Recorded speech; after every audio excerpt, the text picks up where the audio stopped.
Imagine you are sitting at a bar, you order a drink, you have no idea that someone has already put drug in it. A drug so powerful it makes you see things that are not there, hear voices, lose your mind completely. Now imagine the person who drugged you was your own government. This is not a movie. This is not a conspiracy theory. This actually happened in America. For 20 years, the United States government ran a secret program. They drugged their own citizens without their permission, without their knowledge, on the streets, in hospitals, in prisons, in universities. Normal Americans going about their normal lives were secretly used as a lab rat. And when the government got caught, they burned the evidence. Today I'm going to tell you exactly what happened, what they did it to. They could get away with it. This is Project MKUltra. To understand this story, you need to go back to 1950. America and Russia were enemies. This was called the Cold War. No guns, no bombs, just two powerful countries trying to destroy each other with secrets and technology. And then one day, America hit something that changed everything. Reports started coming in from soldiers, American soldiers who had been captured in Korea. These soldiers are coming back different, changed. They were saying things that made no sense, believing things that were not true, supporting the enemy. The CIA had one explanation. Russia had found a way to control human minds. A drug, a technique, something that could make a person believe anything, do anything, say anything. If Russia could control minds, they could control American spies, American soldiers, American leaders. The CIA panicked and they made a decision. Americans would find this technology first, no matter what it took, no matter who got hurt. In April 1953, a CIA director named Alan Dulles secretly approved Project MKUltra, and the darkest chapter in American government history had begun. Now I want you to understand something. The people who run this program were not strangers in a dark room somewhere. They were doctors, scientists, government officials. People were with families, people who went to church on Sundays, people who genuinely believed that what they were doing was protecting America. And that is what makes this story so terrifying.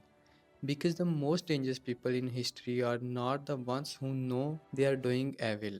They are the ones who are completely convinced they are doing good. So what exactly did they do? MK Ultra had 150 separate projects run across 80 different institutions, universities, hospitals, prisons, mental institutions. Some of the most respected places in America were secretly running experiments on people. The main drug they used was called LSD. LSD is a powerful drug that completely changes how your brain works. It makes you see things, hear things, feel things that are not real. In small doses, it is disorienting. In large doses, it can permanently damage your mind. And the CIA was giving it to people without telling them. Here is how they did it. They would set up fake businesses, safe houses, they called them. Apartments in New York and San Francisco, CIA agents would bring people in, normal people, off the streets, drug addicts, homeless people, prisoners, people who had no power, no voice, people who nobody would believe.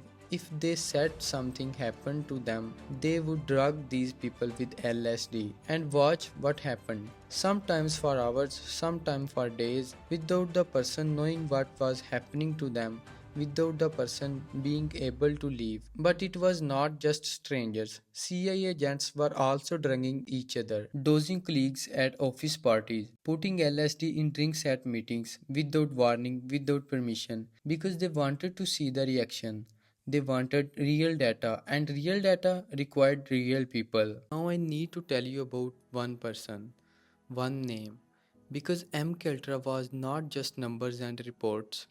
It was real human beings, and one of them paid the ultimate price. His name was Frank Olson. Frank Olson was an American scientist. He worked for the US Army. He was 43 years old. He had a wife, three children, a normal American family. In November 1953, Frank Olson attended a work retreat with CIA colleagues. During the retreat, his drink was secretly spiked with LSD.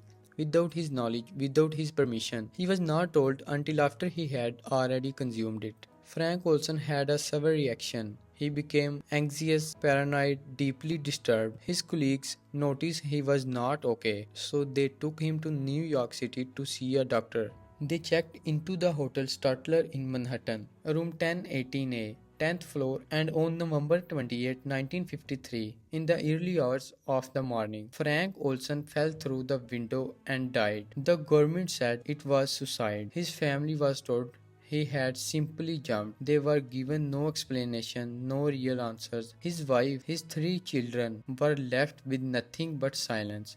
For 20 years, the truth was hidden. Frank Olson family had no idea that the US government had drugged him, that MKUltra even existed, that their husband and father may have died because of what the government did to him. Frank Olson's son, Eric Olson, spent his entire life trying to find the truth about his father.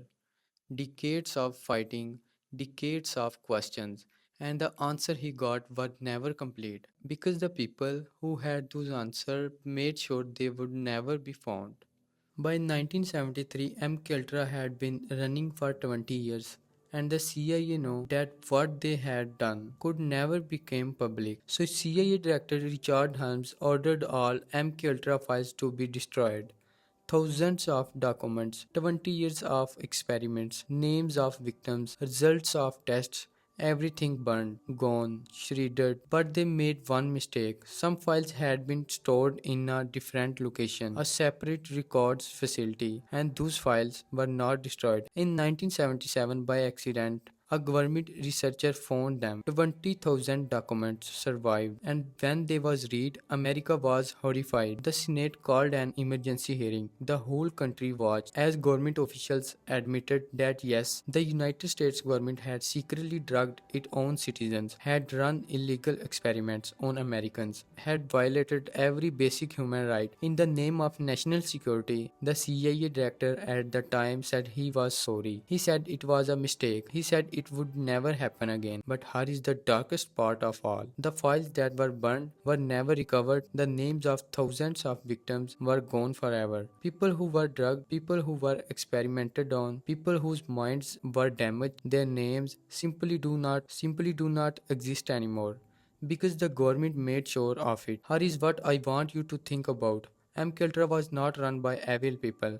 It was run by normal people who believed they were protecting their country. Psychologists call this moral disengagement. It is when a person separates their action from their values. They tell themselves the ends justify the means. They tell themselves the ends justify the means. We are doing this for America. We are doing this to protect freedom. And so drugging innocent people become acceptable. Burning evidence becomes necessary. Burning evidence becomes necessary. Destroying lives becomes patriotic. The psychological pattern has appeared in every dark chapter of human history. When governments do terrible things, it is almost never because the people involved were monsters. It is because normal people convince themselves that what they were doing was right. And that is the most terrifying truth of all. MKUltra officially ended in 1973. These files were burned. The victims were never fully compensated. The full truth was never completely revealed because the most important documents no longer exist. And Frank Olson, a husband, a father, a scientist who was secretly drugged by his own government, never got justice. His family never got justice. The hundreds of other victims whose names were burned in those files never got justice. No, I'm not telling you this story to make you hate your government. I'm telling you this story because this is real history. This actually happened in America to American citizens, and the question you should be asking is not could this happen? The question is how do we make sure it never happens again? If this story made you think, share it with one person. Because an informed citizen is the most powerful thing in a free country. I will see you in the next one. Bye bye. Take care.